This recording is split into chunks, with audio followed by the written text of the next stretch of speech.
To the English city of Ipswich. William Booth is there, a lecturer in Latin American history at University College London. Always a pleasure to have you on, William. Is Donald Trump right when he says Venezuela is sending its worst criminals to the US as well as illegal narcotics? I mean, he's accusing Nicolas Maduro of being head of a drug cartel.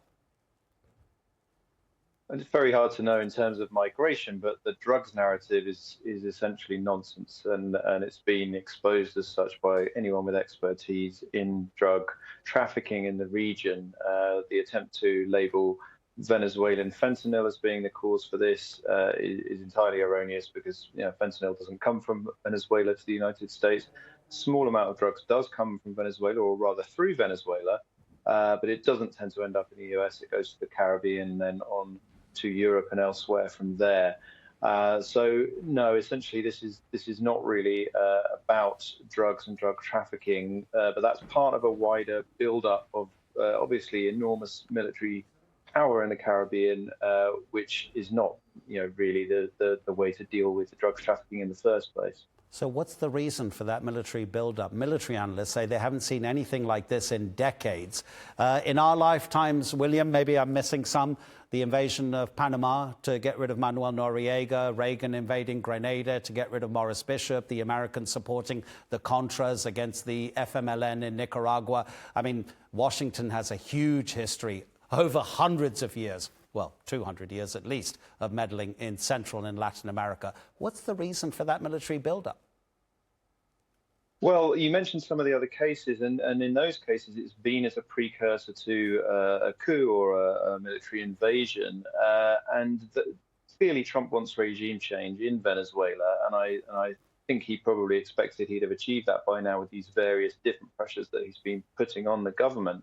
But there's a huge difference between Venezuela and some of those cases you mentioned. Number one is size. This is a much bigger country than the ones you mentioned.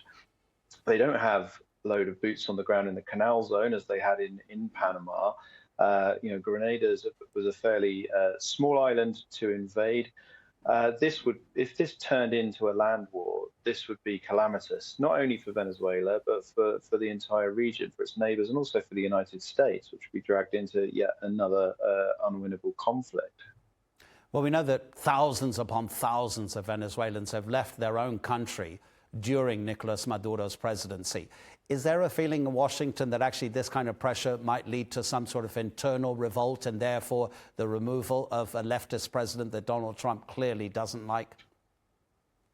Well, that's what some of Trump's closest advisors want, and I assume are telling him, which is why this is going on. But you saw with Cuba over a very long period, over a period of 60, 70 years, that when lots of opponents and dissenters leave a country, it doesn't leave a critical mass for dealing with something like this through an internal movement. We saw this with the attempted imposition of Juan Guaido after the elections a few years ago. That there wasn't any kind of mass groundswell of support for him on the street.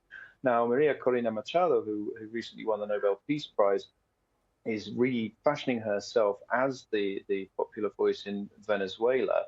But she's communicating largely to an international audience, not primarily speaking on behalf of a large group of Venezuelans. And as the clip that you had on before me showed, most people are not focusing on getting rid of Maduro, getting rid of the government. They're concentrating on their day-to-day lives in very difficult economic circumstances. So an assumption by the US that there will be, a little push from the US and Maduro will be taken out in a palace coup or a popular uprising just doesn't seem very likely. William Booth, thank you very much indeed. Thank you.